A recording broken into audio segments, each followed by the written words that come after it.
Hello everyone, আজ তোমাদের সঙ্গে একটা আমি ট্রিক্স শেয়ার করতে এসেছি।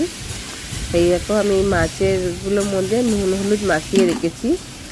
এইটাও হচ্ছে আমি একটা দিদিভাইয়ের কাছ থেকেই আমি দেখেছি, তার ভিডিওতে সে এরকম করতো। আগে আমি মাছটাকে ধুয়ে ডিপের মধ্যে রেখে দিতাম, আর বার করতে আমার ঘন্টার পর ঘন্টা চলে যেত, অথচ হচ্ছে মাছ ছাড়তো না, আর নালে জলে দিয়ে রাখতো। তার দরুন হচ্ছে মাছের টেস্টগুলো চলে যেত, আর মাছে আরও জলটা খেয়ে নিত। এবার আমি কি করেছি, মাছগুলোকে ভালো করে ধুয়ে পরিষ্কার করে আর নুন হলুদ মাখিয়ে আমি রেখে দিয়েছিলাম ফ্রিজের মধ্যে।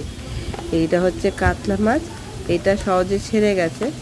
আর এইটা তো হচ্ছে তোমার পার্সে মাছ, এইটা একটু ছাড়তে একটু প্রবলেম হয়েছে, বেশি প্রবলেম না। এই আমি মাছটাকে আমি করেছি, পুরো মাছে বরফ সমেত উঠে গেছে।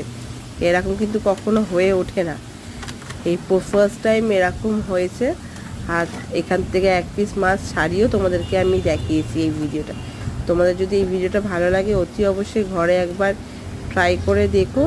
এতে কি হয়, জিনিসটা ভালো হয়, মাছে বেশি জল খাওয়াতেও হয় না, আর হচ্ছে টাইমেরও সাশ্রয় হয়, যাতে তোমাদের বেশিক্ষণ মাছ থেকে ফ্রিজ থেকে বার করলে ভুলে গেলে এই জিনিসটা হয় না।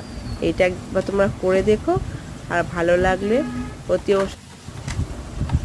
অবশ্যই করো। Like, subscribe, comment and share করো যদি ভিডিওটা হেল্পফুল বলে মনে হয়। এটা বাকিদের সঙ্গেও শেয়ার করো, আর মোটিভেশন জানানোর জন্য আমার চ্যানেলের মধ্যে কিছু কমেন্ট করো। টাটা।